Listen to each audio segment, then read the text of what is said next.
15 न्यायपालिका यहाँ पर आए थे। नोट नोट जब भारतीय न्यायिक पद्धति में लोकहित मुकदमा PIL लाया गया, तब भारत के मुख्य न्यायाधीश PN भगवती थे। सर्वोच्च न्यायालय के न्यायाधीश अवकाश प्राप्त करने के बाद भारत में किसी भी न्यायालय या किसी भी अधिकारी के सामने वकालत नहीं कर सकते हैं।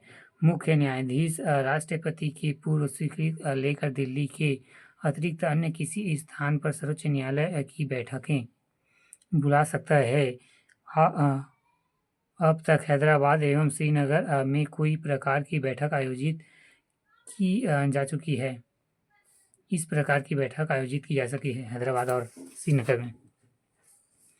सर्वोच्च न्यायालय का क्षेत्र अधिकार पहला प्रारंभिक क्षेत्र अधिकार यह निम्न मामलों में प्राप्त भारत संघ एवं एक से अधिक राज्यों के मध्य उत्पन्न विवादों में। दूसरा, भारत संघ तथा कोई एक राज्य या अनेक राज्यों और एक या एक से अधिक राज्यों के बीच विवादों में। तीसरा, दो या दो से अधिक राज्यों के बीच विवादों में जिनमें उसके वैधानिक अधिकारों का प्रश्न निहित है। प्रारंभिक क्षेत्र अधिकार के अंतर्गत सर्वोच्च न्यायालय उसी विवाद को निर्णय के लिए स्वीकार करेगा जिसमें किसी तथ्य या विधि का प्रश्न शामिल हो। दूसरा, अपीलीय क्षेत्र अधिकार देश का सबसे बड़ा अपीलीय न्यायालय सर्वोच्च न्यायालय है। इसे भारत के सभी उच्चतम न्यायालय के निर्णयों के विरुद्ध अपील सुनने का अधिकार है। इसके अंतर्गत 3 प्रकार के प्रकरण आते हैं: संवैधानिक, दीवानी एवं फौजदारी। तीसरा, परामर्शदात्री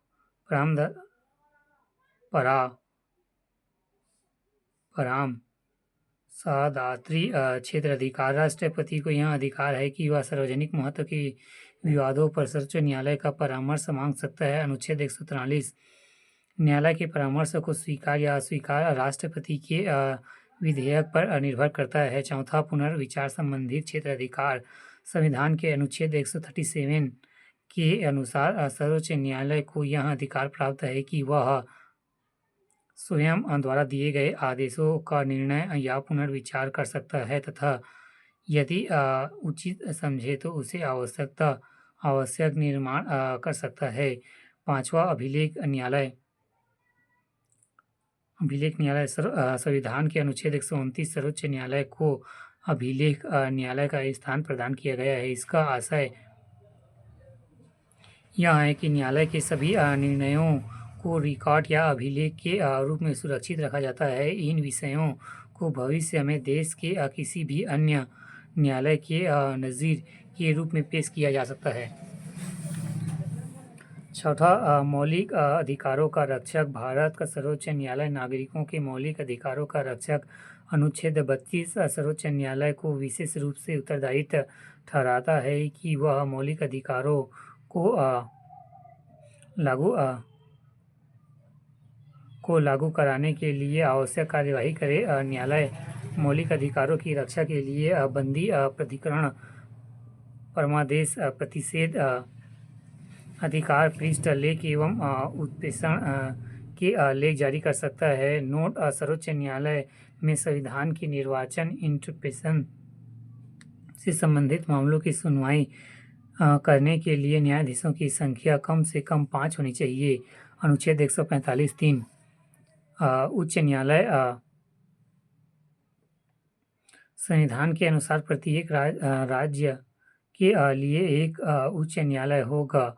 अनुच्छेद 214 लेकिन संसद विधि द्वारा 2 या 2 से अधिक राज्यों और किसी संघ राज्यों के क्षेत्र के लिए एक ही उच्च न्यायालय स्थापित कर सकती है। अनुच्छेद 231 वर्तमान में भारत 25 उच्च न्यायालय हैं जिसमें से 3 उच्च न्यायालयों पर अधिकार क्षेत्र एवं राज्य से अधिक है।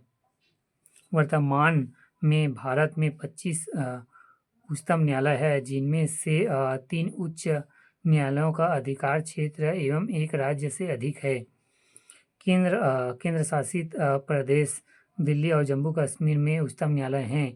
प्रत्येक उच्च न्यायालय का गठन एक मुख्य न्यायाधीश तथा अन्य न्यायाधीशों से मिलकर किया जाता है। इनकी नियुक्ति राष्ट्रपति के द्वारा होती है। अनुच्छेद 217 भिन्न उच्च न्यायालयों में न्यायाधीशों की संख्या अलग-अलग होती है।